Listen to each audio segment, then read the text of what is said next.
What up, YouTube? It is January 26th, 2026, and I'm back for another vlog.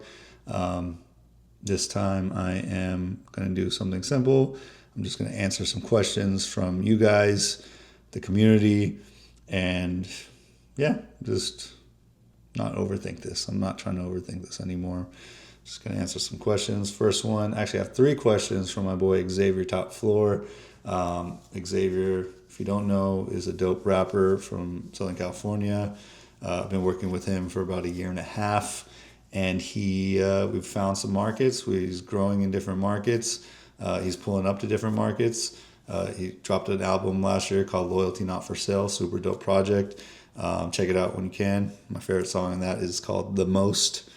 And he's got a project coming out this year called Global Entry. And there's a couple more tidbits, surprises that he's got coming up. He's been listening to me. He's been vlogging. He's been putting out more content. And we're figuring it out. But for now, first question, would you recommend an artist to sign a deal in this current climate? I think, yeah. If the deal terms make sense, you're not locked in for your life. You know what I mean? But before signing a deal, I think you need to do a lot of other things. You need to set up a lot of other things, right? You need to make sure that you have, your catalog set up properly for scale. You can do that by just plugging in, running content, putting out content for your catalog on a consistent basis, running some ads. If you have a little bit of a budget, start running some ads, work with me or work with somebody like me or other people that can drive value for that catalog and find audiences for that catalog, which we did for Xavier. I would have a plan to release the music that you want to release before going to the label. So you just tell them, hey, look, I have a plan. Go to them with the business plan. Go to them with the release plan. Don't let them decide necessarily the way it should go, because chances are they have 100 other priorities before you, right? So have all these things in order. Make sure you have a team that can help you and help you deal with the label sometimes. If it's just you as an artist and you're dealing with the label has, like I said, other priorities, but your team will always be there, right? So figure out your team, set up everything so that you can just give access to the label, right? You should have all your accounts in order. You should have your own, management at email, your own system already set up, a command center that you can just fork over access to different things. You should have your own CRM, business manager on Meta, all the accounts set up on there. You should be running some sort of advertising to test some things out. You should be posting every day, different types of content for your narrative, something that fits within, what you're trying to do. Have systems that are allowing you to scale even without the label. You should probably have a Shopify set up. So, the label doesn't have to do that and take control of that. You have the Shopify, you just give them access. You have the Google Ads Manager, you're running some stuff. You have all your YouTube accounts in order, your metadata, all that stuff needs to be in order. And you should be testing some things and you should be able to show the label the actual plan that you have. And then if they're like, nah, I don't know about that, like there's always room for negotiation. There's always room for, figuring out another way if it makes sense. Obviously, labels have data. They have a lot of information about how to grow an artist, but, make sure you are ready for that as well. Another question from Xavier Top Floor. What does it mean to be a star in 2026? Are there still avenues for artists to become superstars? Man, to me, what a superstar is if you can go to any city, maybe you have 3 to 6 months lead time in a city, and you're already kind of buzzing in that city. You're already kind of buzzing on streaming. You already have interest in real life, right? And you got 6 months to promote in that city. Didn't get that. Shut up. Did you try again? Shh.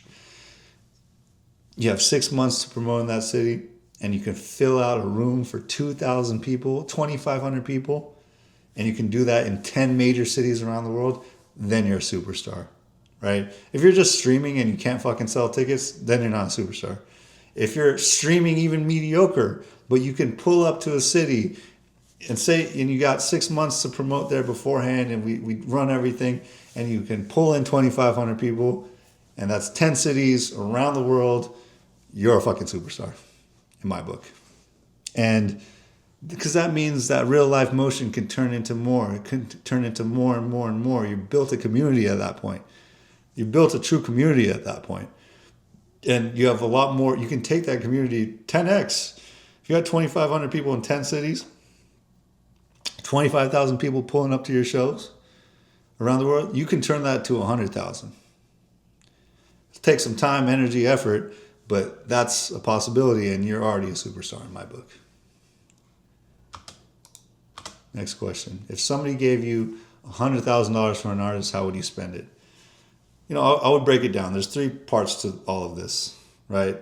Outside of the music, then there's the content, right? But after the content, it's you finding audience, finding the audience that will stream your music, finding the audience that will buy your music, buy merchandise, and show up and buy tickets and go to your shows, right? We have to take $100,000 and do all of those things. I wouldn't put $100,000 just to get people to stream your music, because what happens then? They'll just stream your music. We know streaming doesn't pay at the highest level.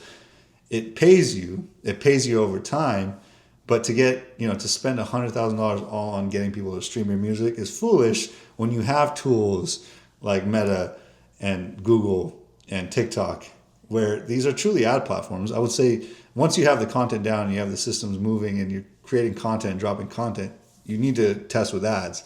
You put a portion of that over the course of 3 years. I'd say $100,000 is healthy. I would say you spend that. We set it up so that's spent in 2 to 3 years. We focus on catalog. We get the catalog going. We get new releases going. We're constantly looking at the data to see where there's opportunities for scale, where there's people indexing a little higher, what songs are indexing a little higher, so we can create remixes for those songs in different regions, right? But I'd say 3-year time horizon, put 100K first year, 25K, second year, 25K or 30K, and then you spend the rest in that 3rd year. But by the 2nd and 3rd year, you're already getting cash flow. You're already getting some real cash flow. You might not be profitable, but at least there's people streaming. There's people coming to shows. There's people buying shit, right? So the cool thing is, like, with that 100K, we look at every single dollar. We make sure every single dollar is accounted for and can lead from a stream to a ticket purchase, merch purchase. These are because we are always looking for, we have to find, with that $100,000, we have to build a super fan community of some sort, right? And, people would say, like, let's just get the streaming going. Let's get the YouTube going, like all this stuff. That's great. But, like, really it becomes like, why do we want people to stream? Because we want people to become fans, right? We're not just advertising to get people to stream and never stream again. We want them to come back, right? So it's really, it's long tail. There's a lot of nuance to figuring it out. We look at it every single day. We see the spend on a weekly, monthly, quarterly, yearly basis, and we make adjustments live in real time. That's overall, we can get a little deeper if it doesn't make sense, but high level, that's how I would approach it.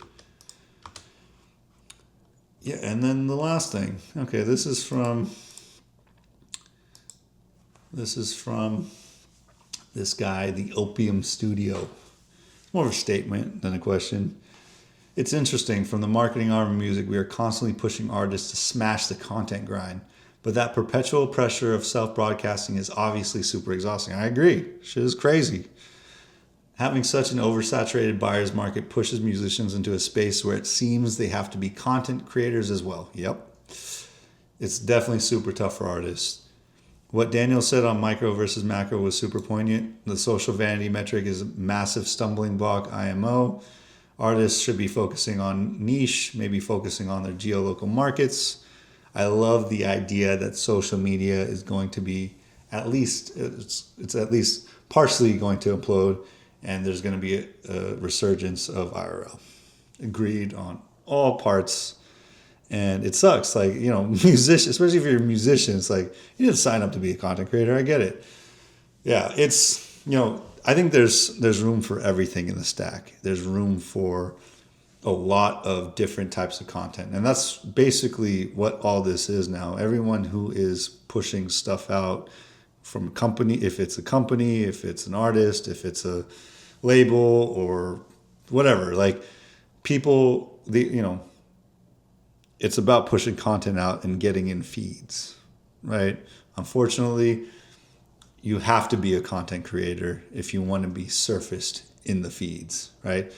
When I grew up listening and finding out about music, it was a couple things. It was online forums, blogs, MTV, TRL, radio, burn CDs, friends burning CDs and giving it to each other. Right? That's how we discovered music. But it doesn't seem like any of those things actually, those aren't things anymore. Hopefully they come back a bit. Maybe they will. I know there's a resurgence of physical product and, CDs and vinyl, and radio apparently is making a comeback. So it's dope. Things are coming full circle. They're getting, the cycle always returns. It's always going back and forth and back and forth. But these things are the window into the world for most people. And honestly, Instagram, TikTok, and YouTube are the most used platforms. They're also the biggest search engines, right? So they're the biggest platforms for consuming content. They're the biggest search engines, right? So in that case, if that's the game we have to play, we have to figure out ways to get our music out there, right? And, instead of thinking about it as like, I got to create content, I got to figure out what to post every day, think about how do I lead a community? Like, that's what I'm thinking about now. How do I lead a community with content? And for me, because I'm talking to the music and the artist community and the industry, it's a little different. The scale isn't there. But you as an artist, you're talking to people about your music and you want people to listen to your music, right? And these people that are listening, that are going to listen to your music, how do you incept a message in their brain saying, hey, this song can really help you. This song will make you really want to do this, or this song will really help you through this. It's really a mental game where we're trying to figure out how to present the music in ways that are consumable, right? So I think a better way to think about it is less, what do I post today, every single fucking day for the rest of your life, to like, how do I lead my community? How do I lead these people that might be already interested in my music? How do I give them more? How do I get them to share it? How do I answer their questions? What do they like? What do I need to do to give back to this community? That's how I would start reframing the question, right? What do I post today? How do I lead this community? And you're leading it already. If you're making music, you're leading a community already through your music. Now you just have to get them to think about it more, listen to it more, want to share it more. And it's because of you and why they like you is why they'll push the music, they'll play the music, and they'll push it to their friends. So a couple things, a couple tidbits, a little long-winded, but hope that helps, YouTube. I am going to be back hopefully tomorrow, definitely while I'm on the road, and I will see you then. Peace.